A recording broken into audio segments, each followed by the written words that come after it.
Donc maintenant, on passe à la question suivante. On a bien les résultats demandés. Donc on a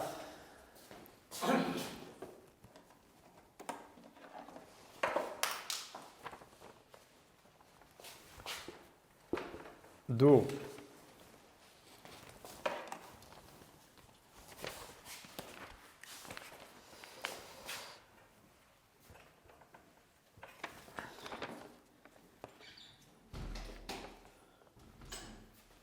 SDN moins 1 sur n f de 1 sur n inférieur ou égal à I de 1 sur n inférieur ou égal à SDN.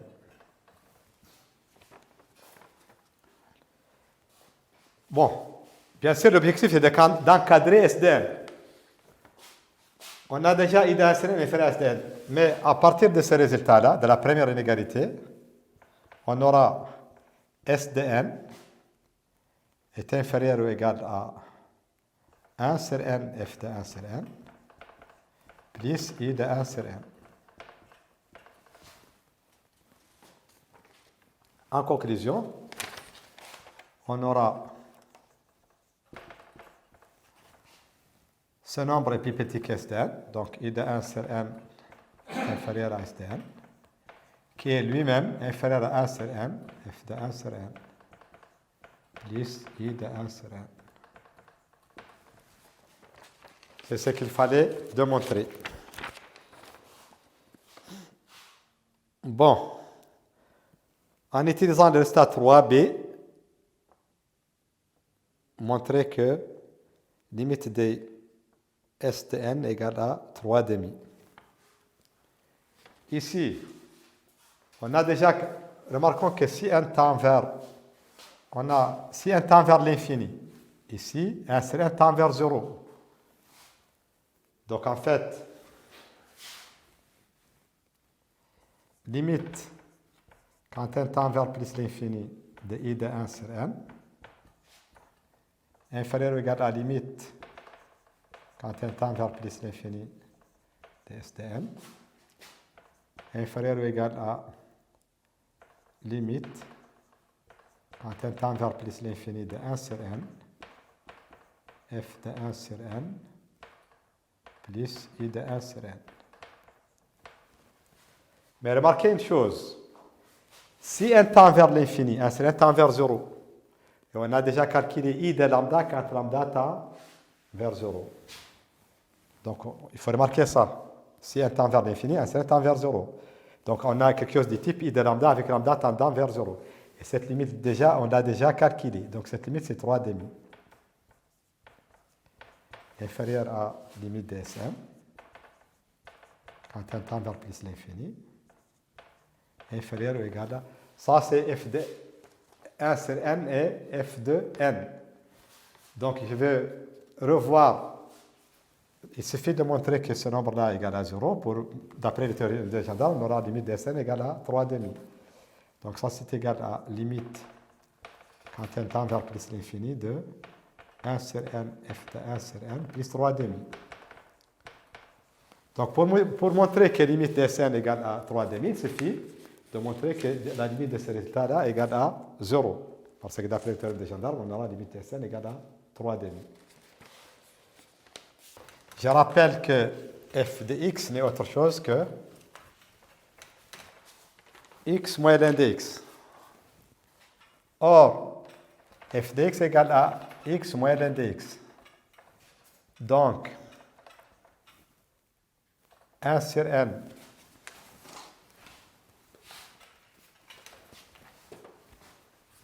f de 1 sur n, c'est égal à 1 sur n facteur de 1 sur n moins ln de 1 sur n. Mais ln de 1 sur n, c'est moins ln de n. Donc c'est égal à 1 sur n facteur de 1 sur n plus ln de n.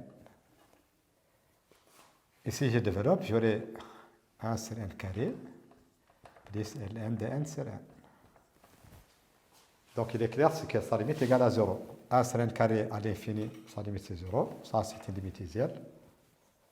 D'où limite quand elle tend vers plus l'infini, de 1 sur n f de n, de 1 sur n, c'est égal à limite de 1 sur n carré, c'est 0, et limite de n sur n, c'est 0. Donc c'est égal à 0. Et par conséquent, on aura limite de Sn égale à 3 demi. Conclusion, limite de Sn égale à 3 demi quand n tend vers plus l'infini. Bon, pour la question 4a, on veut montrer que somme de k variant de 1 à n, montrons que somme pour k variant de 1 à n de ln de k sur n égale à ln de factoriel n sur n à la puissance n. Et en même temps que somme des k, somme pour k variant de 1 à n de k égale n fois n plus 1 sur 2. Bon, le deuxième résultat est un résultat classique. Vous le connaissez depuis même la sixième. On va le faire. Donc, je vais m'intéresser essentiellement au premier résultat. Ici, n'oubliez pas que ln de A plus ln de B égale à ln de A fois B. Donc, si je vais détailler ça, qu'est-ce que j'aurai? Somme pour k variant de 1 à n, ln de k sur n. Bon, je vais expliciter cette somme-là pour que ça soit plus clair. Donc, ça donne, je donne à k la valeur 1, ln de 1 sur k, ln de 1 plutôt sur n. Je donne à k la valeur 1, plus ln de 2 sur n, plus jusqu'à ln de n sur n. Je vais la laisser ln de n sur n. Mais n'oubliez pas que ln de A plus ln de B plus ln de C égale ln de A fois B fois C propriété de ln. Donc ça, c'est égal à ln de 1 sur n fois 2 sur n fois 3 sur n, etc. Donc 1 sur n fois 2 sur n fois jusqu'à n sur n. 1 sur n fois 2 sur n. Donc vous avez un produit, multiplication des fractions, numérateur fois numérateur, dénominateur fois numérateur. Ici, j'aurai 1 fois 2 jusqu'à n, c'est ce qu'on appelle n factoriel. Et ici, on a n fois n fois, c'est n à la puissance n. Donc c'est ce qui démontre ces résultats-là. Donc c'était très simple. Pour avoir plus clair, il suffit de détailler. En fait, de manière condensée, on pouvait travailler d'une autre manière, pour quelqu'un qui comprend bien. On a somme pour k variant de 1 à n, de ln de k sur n. En fait, c'est égal à ln de produit de k sur n pour k variant de 1 à n. C'est la même chose. Donc c'est une écriture condensée, mais son sens est le suivant. Si vous ne comprenez pas bien ça, quand même, c'est très clair. On l'a détaillé. Mais il faut vous habituer à l'utilisation des sommes et des produits de manière condensée. Bon, la question suivante. Somme pour k variant de 1 à n de k. Je vais l'expliciter. Donc, c'est égal à 1 plus 2 jusqu'à n. Ça, je vais l'appeler AN, par exemple. En additionnant à AN, on peut faire l'inverse. AN aussi égale à n plus n moins 1 plus jusqu'à 1. En faisant la somme membre à membre, on trouve 2 à n. Ici, on aura n plus 1. Ici, on aura 2 plus n moins 1, c'est n plus 1. Jusqu'à la fin, on aura n plus 1. On a n plus 1 combien de fois? C'est égal à n, parce qu'on part de 1 à n. Donc n fois. Donc 2 à n égale à n fois n plus 1. D'où, parce que n plus 1 additionné à lui-même n fois donne n fois n plus 1, c'est tout. D'où à n égale à n fois n plus 1 sur 2. Donc on a bien ce résultat-là. C'est un résultat classique que vous avez vu même en sixième. Bon, ensuite, en déduire que Sn égale à n carré plus n sur 2n carré moins ln de in. On a Sn égale 1 sur n, somme pour k variant de 1 à n, de f de k sur n. N'oubliez pas que f de x égale à x moins ln de x. Donc ceci implique que S de n égale 1 sur n, somme pour k variant de 1 à n, de k sur n, moins ln de k sur n. Donc c'est égal à, implique que Sn égale 1 sur n, facteur de, ici je distribue la somme pour k variant de 1 à n, de k sur n, moins somme pour k variant de 1 à n, de ln de k sur n. Bon, on a déjà montré que cette somme-là, or, somme pour k variant de 1 à n, de ln de k sur n, on vient de montrer que c'est égal à ln de factoriel n sur n à la puissance n. Bon, il me reste somme des ici, on peut faire sortir, on a somme des k sur n. La variable est k, donc on peut faire sortir 1 sur n. Et somme pour k variant de 1 à n, de k sur n égale 1 sur n, somme pour k variant de 1 à n de k. Et on vient de montrer que cette somme-là n'est autre chose que n fois n plus 1 sur 2. Donc c'est égal à 1 sur n, facteur de n, fois n plus 1 sur 2. n s'en va avec n. Donc c'est égal à n plus 1 sur 2. D'où Sn égale 1 sur n. Je remplace cette somme par sa valeur. Elle est là-bas, donc je remplace par celle-là d'abord. J'aurai n plus 1 sur 2, c'est cette somme-là, moins cette somme qui est égale à ln de factoriel n sur n à la puissance n. Donc qu'est-ce qu'on cherche? On cherche n carré. Donc ici, on fait rentrer le n, on développe. Donc c'est égal à n plus 1 sur 2n,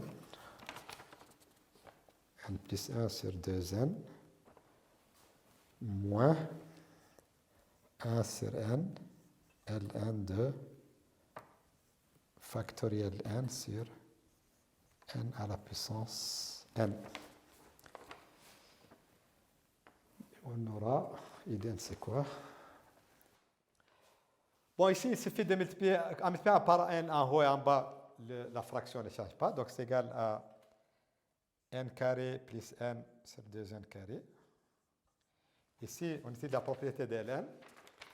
On a alpha fois ln de quelque chose égale ln de à la puissance alpha. Donc, c'est égal à plus moins ln de factoriel n sur n à la puissance n. Le tout à la puissance 1 sur n. Mais par définition, cette expression à la puissance 1 sur n n'est autre chose que donc n carré plus n sur 2n carré moins ln de racine énième de factoriel n sur n à la puissance n. Mais racine énième de a sur b, c'est racine énième de a sur racine énième de b. Donc c'est égal à n carré plus n sur 2n carré moins ln de racine énième de factoriel n sur racine énième de n à la puissance n. Mais racine énième de à la puissance n n'est autre chose que n. Donc c'est égal à n carré moins n sur 2n carré moins ln de racine énième de factoriel n. Et ici, on aura 1. Racine énième de... C'est n plutôt. Racine énième de n à la puissance n, c'est n. Donc, c'est n. Et ce qui est entre parenthèses n'est autre chose que I de n. Donc, c'est égal à n carré moins n sur 2n carré moins ln de I de n. C'est ce qu'il fallait démontrer. Ça, c'est plus. Il y avait un plus ici.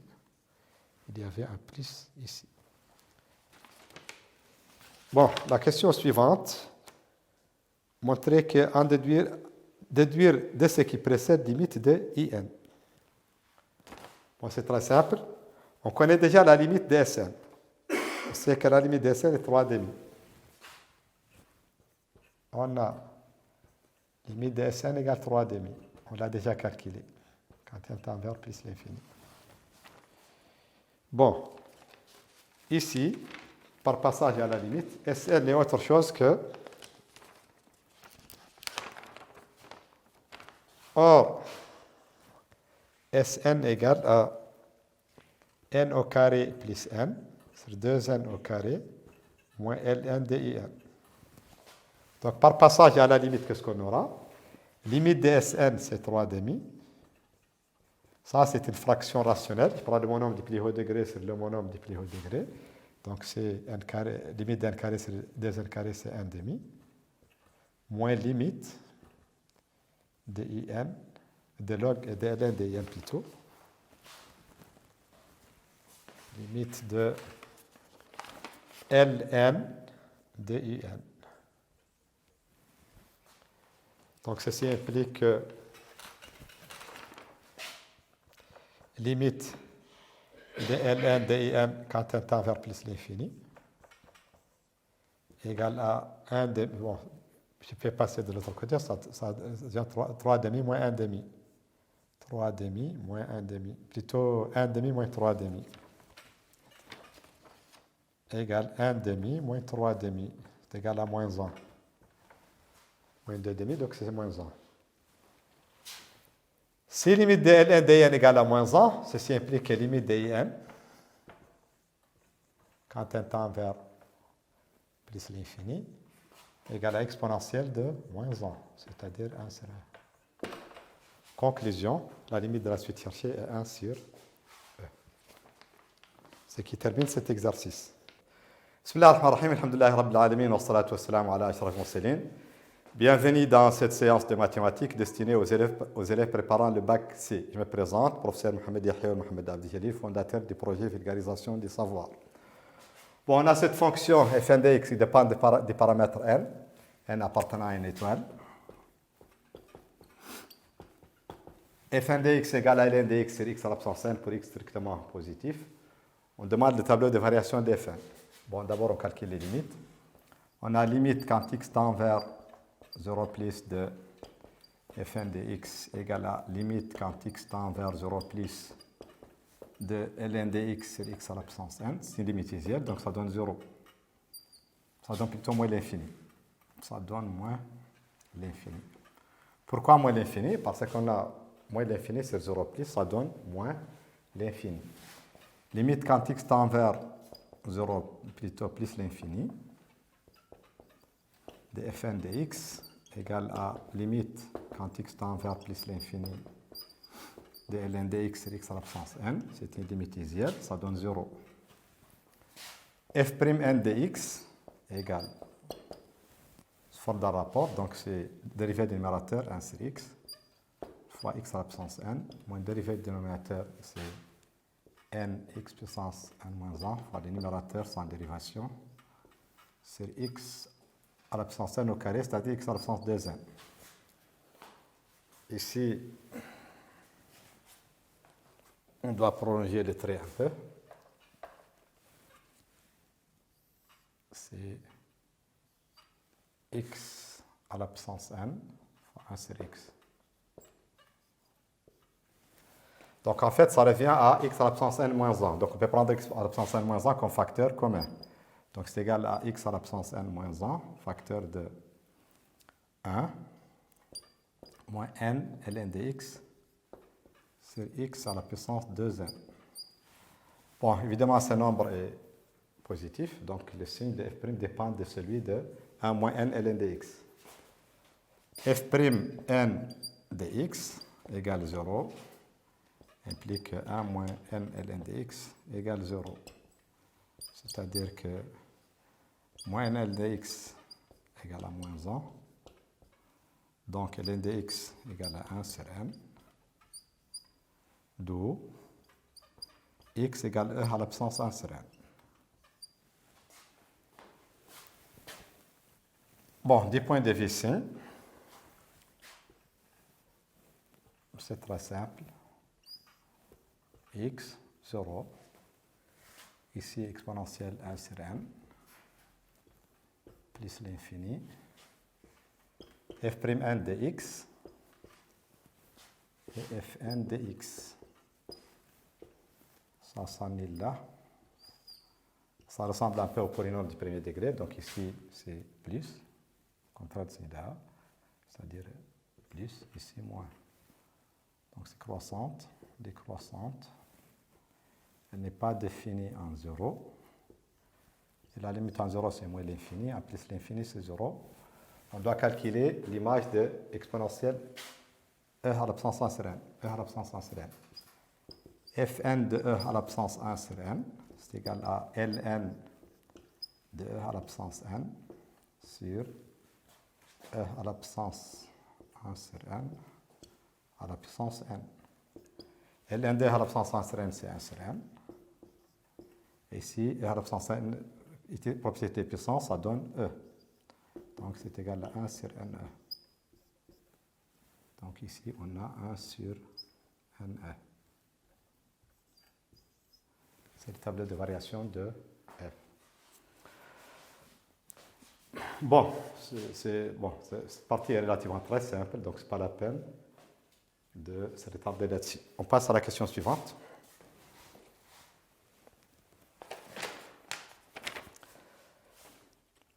Bon, on demande de montrer que toutes les courbes Cn passent par un point fixe A. Donc, montrons que toutes les courbes, attendez ici, que toutes les courbes passent par un point A fixe. Donc, deuxièmement, petit a. Ici, c'était une seule question. Bon, montrons que toutes les courbes Cn passent par un point A fixe, A de coordonnées x, y. A de coordonnées x, y appartenant à Cn inter Cn plus 1 équivaut à y égale à fn de x et en même temps y égale à fn plus 1 de x. D'où ln de x sur x à la puissance n égale à ln de x sur x à la puissance n plus 1. En faisant la différence et en prenant les facteurs communs, on aura ln de x sur x à la puissance n, facteur de 1 moins 1 sur x égale 0. Bon, si ce produit égale 0, soit ln de x égale 0, soit 1 moins x égale 0. Dans tous les cas, x égale 1. Si ln de x égale 0, x égale 1. Et si 1 moins 1 sur x égale 0, ça implique aussi que x égale à 1. D'où x égale 1. Pour calculer y, on remplace. Y égale à fn de x. Donc c'est égal à ln fn de 1 plutôt. ln de 1 sur 1 à la puissance n, c'est égal à 0. Et ça ne dépend pas de n. Donc toutes les courbes passent par ce point A de coordonnées 1, 0. Conclusion, toutes les courbes Cn passent par le point A de coordonnées 1, 0 avec n appartenant à n étoile. La question suivante. Et on demande aussi de montrer que toutes ces courbes admettent la même tangente en A. Toutes ces courbes admettent la même tangente en A. Pour montrer que toutes les courbes passent par A d'abord, on l'a déjà montré, pour montrer qu'elle admet la même tangente en A, il suffit de montrer que le coefficient directeur de la tangente en A ne dépend pas de n. Il est indépendant de n. Donc, on a f'N de x, on l'a déjà calculé. C'est quoi? C'est le coefficient directeur de la tangente, c'était x à l'absence n moins 1 sur x à l'absence 2n, facteur de 1 moins n ln de x. Ça, c'est valable pour tout n appartenant à une étoile. On a f'N de 1. Si on remplace par 1, qu'est-ce qu'on trouve? Ici, c'est 1, ici, c'est 1. Ici, on aura 1 moins n ln de 1. Donc, c'est égal à 1 moins n ln de 1, ça donne 1, parce que ln de 1 égale 0. Donc, ça donne 1. Donc, cette valeur est indépendante de n. Et par conséquent, le coefficient directeur en A ne dépend pas du point n. Donc, toutes les courbes ont la même tangente en A. Le coefficient directeur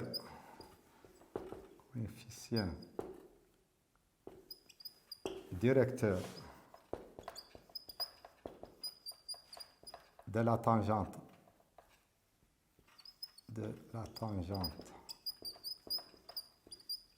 en A à la courbe Cn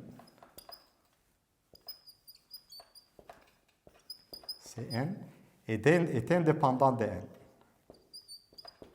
Est indépendant de n. Donc, toutes les courbes Cn ont la même tangente en A. Donc, toutes les courbes Cn ont la même tangente en A.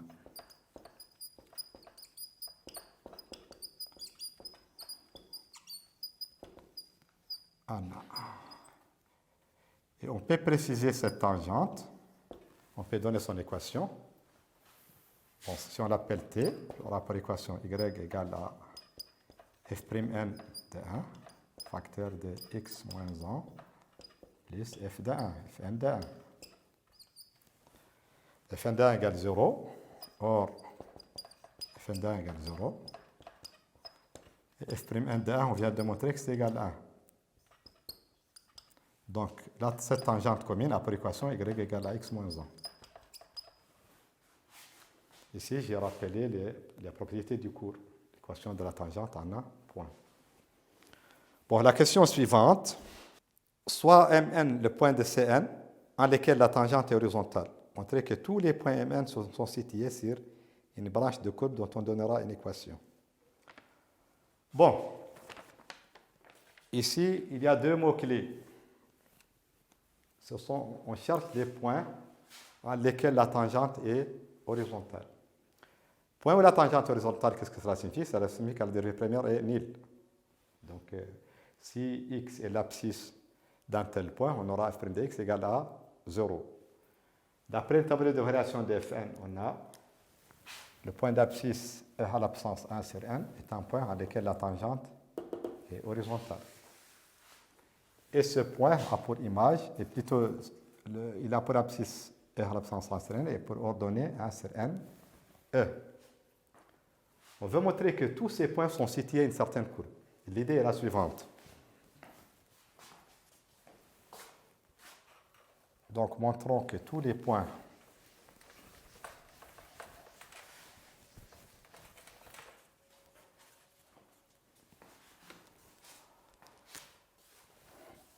bien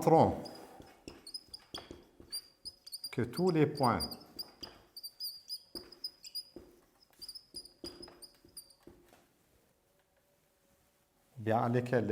en lesquels donc les points en lesquels la tangente est horizontale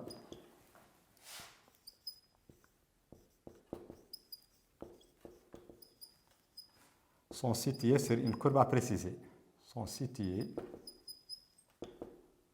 sur une courbe dont on donnera l'équation. On donnera l'équation.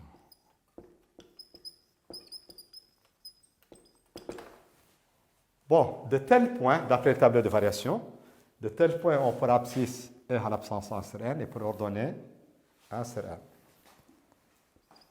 De tel point,